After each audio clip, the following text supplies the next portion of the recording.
காவிரி நீர் தரமறுக்கும் கர்நாடக அரசை கண்டித்தும் கர்நாடகத்துக்கு மின்சாரம் வழங்குவதை உடனே நிறுத்தச் சொல்லியும் தமிழ் திரையுலகினர் பாரதி ராஜா தலைமையில் நெய்வேலி சென்று போராட்டம் நடத்துவது என்று முடிவு செய்தனர். இது திரையுலகம் நடத்துற ஊர்வலம், அவ்வளவுதான். திரையுலகம் நடத்தக்கூடிய கலைஞர்கள் நடத்தக்கூடிய பேரணி. பிரைம் மினிஸ்டர் இன்வால்வ் இருக்காங்க இந்த பிரச்சனையில, சுப்ரீம் கோர்ட் இன்வால்வ் இருக்கு, 2 சீஃப் மினிஸ்டர் திண்டாடிட்டு இருக்காங்க. அவங்களாலேயே இந்த பிரச்சனைக்கு தீர்வு காண முடியல. நம்ம சினிமா இண்டஸ்ட்ரி தீர்வு காண முடியுமா? முடியாது. இதுக்கு அது அவங்க பிரச்சனை, அரசியல் திருஷ்டி இருந்தாலும் கர்நாடகத்தில் சினிமா உலகம் ப்ரொடெஸ்ட் பண்ணாங்க. அவங்க செஞ்சதுனால நாம இங்க செஞ்சுதான் ஆகணும். 40 லட்சம் தமிழ் மக்கள் கர்நாடகத்தில் வாழ்ந்துட்டு இருக்காங்க. 40 லட்சம். என்ன ஆகும் தெரியுமா உங்களுக்கு? தமிழ் சொல்லும் போது அங்க அவங்க ப்ராப்பர்ட்டிக்கு அடிபட்டா, அவங்க உயிர் ஆபத்தாச்சின்னு சொன்னாங்க. இங்க நீங்க போவீங்களா? உத்தரவாதம் கொடுக்குறீங்களா? கொடுங்க.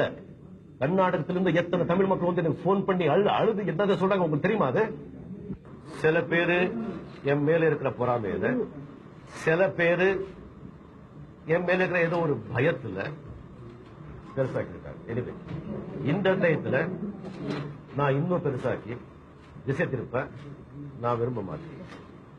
அது யார் பேசிருக்காங்க, யார் அரசியலாக்கிட்டு இருக்காங்க, யாரை அரசியல்வாதி பண்ணிட்டு இருக்காங்க, அவங்கள நான் எலெக்ஷன் வரும்போது நான் பாத்துக்கிறேன். அவங்களுக்கெல்லாம் ஆன்சர் பண்றது எலெக்ஷன் வர நேரத்தில் நான் இது செஞ்சுக்கிறேன். நான் நடிகர் சங்கத்திலேயோ இல்ல சேம்பர்லயோ இல்ல உள்ளூர் கூட்டத்திலேயோ உண்ணாவிரதம் தண்ணி விடணும் அப்படின்னு சொல்லி அமைதியா உண்ணாவிரதம் உட்கார போறேன். ஒரு பிரச்சனைக்கு தீர்வாக இன்னொரு பிரச்சனை இருக்க முடியாது என்று கூறிய ரஜினிகாந்த் சென்னையில் கர்நாடக அரசை எதிர்த்து உண்ணாவிரதம் இருந்தார்.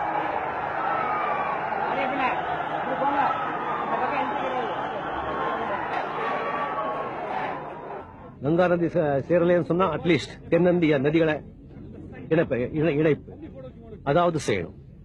அதுக்கு எவ்வளவு பணம் ஆகுது? நான் நாளைக்கு அனௌன்ஸ் பண்ணுங்க, 1 கோடி ரூபாய் என் பாக்கெட்ல நான் கொடுக்குறேன். பணத்தை பத்தி தயவு செஞ்சு அரசியல்வாதிங்க யோசனை பண்ண வேண்டாம். பணம் இல்ல அப்படின்னு சொல்லி அரசியல்வாதிங்க சொல்ல வேண்டாம். நீங்க பணம் வேணும்னு சொன்னா மக்கள் கிட்ட விடுங்க, நம்ம கிட்ட விடுங்க, நாம பாத்துக்கிறோம். ஏடிஎம் ஆட்சி டிஎம் ஆட்சி 2 ஆட்சியும் சலிச்சு போச்சு சார் எங்களுக்கு பார்த்து. இப்போ எங்க சூப்பர் ஸ்டார் ரஜினிகாந்த் அவரு இந்த எலெக்ஷன்ல கண்டிப்பா அவர் நிக்கணும். அவர் நின்னாருன்னா எங்க மக்களுக்கும் எங்களை பார்த்து எங்களை இளைஞர்களுக்கும் ஒரு நல்வாழ்வு எங்களுக்கு கிடைக்கணும்ட்டு நாங்க மென்மேலும் எதிர்பார்க்கிறோம். அண்ணா, கலைஞர், எம்ஜிஆர், வி.என். ஜானகி, ஜெயலலிதா என்று 5 முதல்வர்களை தந்த திரையுலகம் ரஜினிகாந்த் என்ற 6வது முதல்வரை அரியணையில் ஏற்றுமா?